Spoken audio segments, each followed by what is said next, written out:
नीलमगढ़ शहर से लगभग 100 किलोमीटर की दूरी पर घने जंगलों के बीच एक छोटा सा गांव किंगापुर बसा है। इस गांव के किनारे एक सुनसान सा पानी का सोता बहता है। लोग इसे तालाब ए नीलम कहते हैं। किंगापुर छोटा मगर बहुत पुराना है। यहाँ के लोग जमीन और जमाने की कहानियां जुबान पर रखते हैं। जैसे ही शाम ढलती है, गांव के बुजुर्ग उसी पुराने पीपल के पेड़ के नीचे जमा हो जाते हैं। हल्की सी रोशनी की परछाइयों में वे पुरानी कहानियां सुनाते हैं, जिनमें हंसी कम और डर ज्यादा होता है। कहते हैं, जब अंधेरा गहरा कर चारों ओर फैल जाता है, तो वह पेड़ अपनी खामोश जबान में सरगोशियां करने लगता है, और जो व्यक्ति उस वक्त उसके नीचे फंस जाए, शायद वह कभी पहले जैसा वापस न लौटे। अरे हरिया, क्या तुम्हें लगता है कि रामलोचन चाचा आज भी आएंगे? पिछली बार तो हम सारी रात बैठे रहे थे, मगर वो दिखाई ही नहीं दिए थे। हाँ, मगर याद रखो, वो जब भी आता है बिना कोई राज खोले नहीं जाता। मैंने अपनी पूरी जिंदगी में ऐसा आदमी नहीं देखा। लेकिन अगर वो अब कभी न आए तो ये पेड़, ये कहानियां, सब कुछ बस पुरानी यादों में रह जाएगा। उनकी बातों के दौरान पेड़ की शाखाएं अचानक जोर से हिल उठीं। हवा बिल्कुल बंद थी, मगर पत्तों के रगड़ने की डरावनी आवाज गूंज गई। तीनों बुजुर्ग एक पल के लिए चुप हो गए। उसी सन्नाटे के बीच दूर से एक साया उभरा, लंबा सा साया जो धीरे धीरे उनकी तरफ बढ़ रहा था। कदमों की आहट सुनाई दे रही थी, जैसे कोई लकड़ी की छड़ी से जमीन पर दस्तक दे रहा हो। अरे, ये तो रामलोचन चाचा आ रहे हैं। रामलोचन चाचा, गांव का सबसे रहस्यमय बुजुर्ग। उसकी उम्र के बारे में कोई नहीं जानता था। कोई कहता कि वह 100 साल का है, कोई कहता कि वह इंसान ही नहीं। कुछ लोग तो यह तक मानते थे कि वह सदियों पुरानी आत्मा है, जो इस पेड़ से जुड़ी हुई है। वह धीरे धीरे करीब आया। उसके कदमों के साथ उसकी पुरानी लकड़ी की छड़ी जमीन पर बज रही थी। उसकी आंखें अंधेरे में जलते हुए अंगारों की तरह लाल दिख रही थीं। अरे यार, तुम लोग आज फिर मेरे इंतजार में बैठे हो? हाँ बाबा, क्योंकि यह पेड़ आपके बिना चुप रहता है क्या? हम जानते हैं आपके पास वे राज हैं जो और किसी के पास नहीं। रामलोचन चाचा ने मुस्कुराकर पेड़ की शाखाओं की तरफ देखा। अचानक शाखाएं अपने आप हिलने लगीं, जैसे किसी ने उन्हें पकड़कर जोर से झकझोर दिया हो। हवा फिर भी नहीं थी। आप लोगों को पता है क्या, यह पेड़ आज भी जाग रहा है, यह आज भी बोल रहा है, और जो कुछ यह कहता है वह हमेशा सच होता है। उसी पल पेड़ की जड़ों के नीचे से एक हल्की सी आवाज उभरी, जैसे कोई औरत जमीन के अंदर से रो रही हो। आवाज इतनी धीमी थी कि तीनों बुजुर्गों के रोंगटे खड़े हो गए। रामलोचन चाचा, ये कैसी आवाज है? क्या वाकई कोई दफन है इसके नीचे? हाँ, ये वही है। वह आत्मा जो इस पेड़ से बंधी हुई है। उसकी कहानी अभी खत्म नहीं हुई। वह आज भी चाहती है कि कोई उसे सुन ले और उसकी मीठी बातों में खो जाए। और याद रखो, ये पेड़ कभी झूठ नहीं बोलता। रामलोचन बाबा धीरे धीरे पेड़ के नीचे आकर बैठ गए। जैसे ही रामलोचन बाबा कहानी शुरू करने वाले थे, अचानक दूर से किसी के कदमों की आहट सुनाई दी। सभी बुजुर्ग चौंक गए। अंधेरे में से एक अजनबी प्रकट हुआ। उसके कपड़े धूल से भरे हुए थे, चेहरा थका हुआ और कंधे पर एक पुराना थैला। वह पीपल के पेड़ के पास आया और बोला, सलाम बुजुर्गों, मैं एक मुसाफिर हूँ। रास्ता भटक गया हूँ। रात अंधेरी हो चुकी है। क्या मैं ये रात तुम्हारे गांव में गुजार सकता हूँ? हाँ, मगर हमारे घरों में जगह नहीं है। ये गांव छोटा है, सबके घर तंग हैं। मैं दिन भर चलता रहा हूँ, पैरों में ताकत नहीं बची। सिर्फ एक रात की बात है, सुबह होते ही निकल जाऊंगा। अगर जगह चाहिए तो यही पेड़ है। लोग अक्सर यहाँ बैठते हैं। तुम चाहो तो इसके नीचे आज रात आराम कर लो। अजनबी चौंक कर पेड़ की तरफ देखता है। इसकी छाया में अजीब सी सनसनी है। पेड़ के नीचे अंधेरी रात है, मगर खैर छत तो है ही नहीं। सोच लो यात्री, यह पीपल का पेड़ आम नहीं है जो इसके नीचे रात बिताता है। वह अगले सुबह वैसा नहीं रहता जैसा सोते समय था। बुजुर्गों, मैंने पहाड़ों में रात बिताई है, कब्रिस्तान के पास भी सोया हूं। एक पेड़ मुझे क्या नुकसान पहुंचा सकता है? हमने अपनी आंखों से लोगों को बदलते देखा है। नहीं जानता कि यह पेड़ किस वक्त जाग उठे। तुम्हें हमारे घरों में जगह नहीं मिलेगी, फैसला तुम्हारा है। तो ठीक है, मैं चलता हूं। अगर गांव में कोई जगह नहीं मिली तो आखिरकार रात बिताने के लिए मुझे यह पीपल का पेड़ ही ढूंढना पड़ेगा। रात गहरी हो चुकी थी। गांव की गलियां सुनसान और डर से भरी हुई थीं। यात्री बार बार गांव के दरवाजों पर दस्तक देता रहा, लेकिन किसी ने दरवाजा नहीं खोला।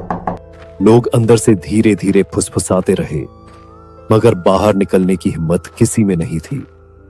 यात्री थक कर गली के बीच खड़ा हुआ और खुद से बोला, अरे यार, ये कैसे लोग हैं? कोई भी मदद के लिए तैयार नहीं। उसने कुछ पल सोचा कि शायद आगे कहीं कोई सराय या छोटा सा डेरा मिल जाए, लेकिन गांव अंधेरे में डूबा हुआ था। हर खिड़की के पीछे डर से भरी आंखें उसे देख रही थीं। एक बूढ़ी औरत ने अपनी बेटी से फुसफुसाते हुए कहा, देखो, ये वही हो रहा है जो रामलोचन चाचा ने कहा था। अजनबी आया है, अब पेड़ जागेगा।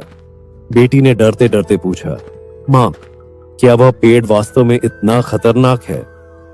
मां ने कांपती आवाज में कहा, हां बेटा, अगर वह वहां बैठ गया और वह इस चालवा की मिट्टी मिट्टी बातों में आ गया तो उसकी यह रात आखिरी होगी।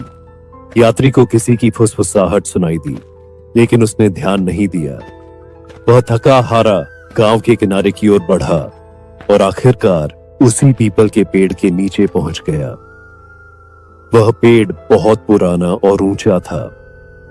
इसकी शाखाएं हवा में हिल रही थीं और जड़ें जमीन से बाहर निकलकर सांप की तरह फैल गई थीं। चांदनी उन जड़ों पर पड़ रही थी, जैसे कोई पुरानी हड्डियां चमक रही हों। चलो यार, एक रात की ही तो बात है। सुबह होते ही मैं यहां से निकल जाऊंगा। ये सब गांव वालों की झूठी बनाई हुई कहानियां हैं, सच थोड़ी है।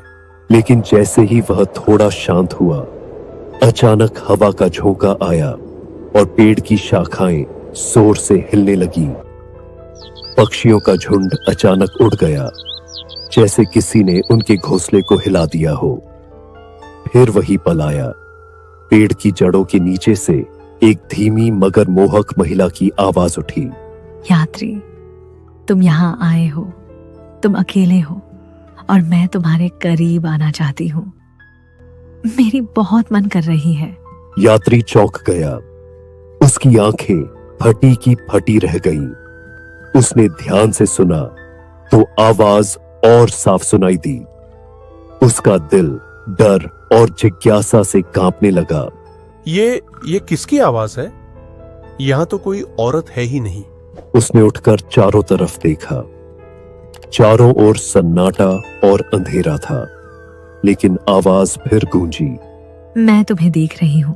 तुम्हारी थकान और तन्हाई महसूस कर रही हूँ। क्यों ना तुम मेरा सहारा ले लो। यात्री का शरीर पसीने से भीग गया। वह जानता था कि यह आम बात नहीं है, लेकिन उसके दिल में एक अनोखी आकर्षण पैदा हो गई, जैसे आवाज उसके दिल पर असर डाल रही हो। तुम कौन हो और कहां हो? सामने आओ। इस बार आवाज और करीब से सुनाई दी, जैसे जमीन के अंदर से कोई बोल रहा हो। अगर तुम मुझे देखना चाहते हो तो मेरी तरफ झुक कर देखो, जड़ों के बीच, और मैं जो कह रही हूँ वही सच है। अभी तुम बस ये मंत्र पढ़ो और मैं तुम्हारे सामने आ जाऊंगी। यात्री झुक गया। जड़ों के बीच जमीन में हल्की सी दरार थी। वहां से ठंडी हवा और धीमी सरसराहट निकल रही थी। अचानक उसे लगा जैसे कोई नरम हाथ उसके चेहरे को छूने की कोशिश कर रहा हो। वह पीछे हट गया और कांपती आवाज में बोला, यह सब मेरा वहम है। मुझे डरने की जरूरत नहीं। लेकिन तभी उस औरत की आवाज फिर से आई, मगर इस बार और भी मीठी थी। तुम डरते हो, मगर तुम जानते हो कि तुम मुझे चाहते हो। अगर तुम दम दरूद पढ़ोगे तो शायद मैं तुम्हारे सामने आ जाऊं। मगर अगर तुम मेरी बात सुनोगे तो हम दोनों हमेशा के लिए साथ रहेंगे। यात्री ने कांपते हुए हाथ जोड़े और मंत्र पढ़ना शुरू कर दिया।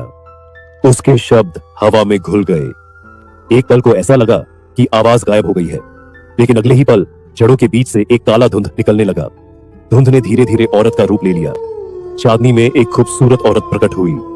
उसके बाल कमर तक लहरा रहे थे, आंखें चमक रही थीं और होठों पर एक अजीब सी मुस्कान थी। मैं तुम्हें आजाद कर रही हूँ। तुमने मुझे सदियों बाद जगाया है यात्री। नहीं, ये मुमकिन नहीं, ये सब झूठ है। नहीं यात्री, ये सच है और अब रात का खेल शुरू हो गया है। यात्री के चारों ओर साए लंबे होने लगे और वह औरत अपनी शक्ल में नजर आने लगी। पेड़ की जड़ें हिलने लगी और जमीन में दरारें फैलने लगी। फिजा में धीमी धीमी सरगोशियां गूंजने लगी। यात्री, यहाँ रात मत बिताओ, ये तुम्हारी आखिरी रात है। यात्री कांपता रहा। वह भागना चाहता था, मगर उसके कदम जैसे जमीन में धंस गए। उसने आखिरी कोशिश में ऊंची आवाज में मंत्र पढ़ना शुरू किया, लेकिन औरत के चेहरे पर पल भर के लिए गुस्सा आया। फिर उसकी हंसी हवा में गूंज उठी। यात्री, अब तुम ना भाग सकते हो और ना ही बच सकते हो। यात्री की चीखें गांव में गूंज रही थीं। गांव वालों ने सुना कि एक यात्री चीख रहा है। पीपल के पेड़ की जड़ें सांप की तरह उसके शरीर के चारों ओर लिपट गईं। वह औरत जो असल में चला आवा थी, अब पूरी तरह आजाद हो चुकी थी। सुबह होते ही गांव वाले पेड़ के पास आए। जमीन पर यात्री का थैला और जूते पड़े थे, लेकिन यात्री खुद गायब था।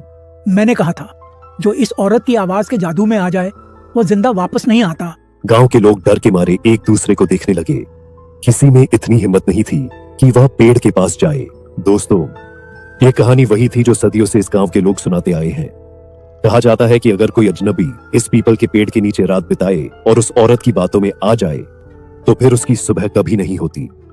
अगर आपके गांव में भी कोई ऐसा पेड़, कोई ऐसा खंडहर या ऐसी जगह है, तो याद रखिए विख्यात है, वहां रात मत बिताइए, क्योंकि कौन जानता है कि आवाज जो आपको बुलाती है वह इंसान की है या चला आवे की।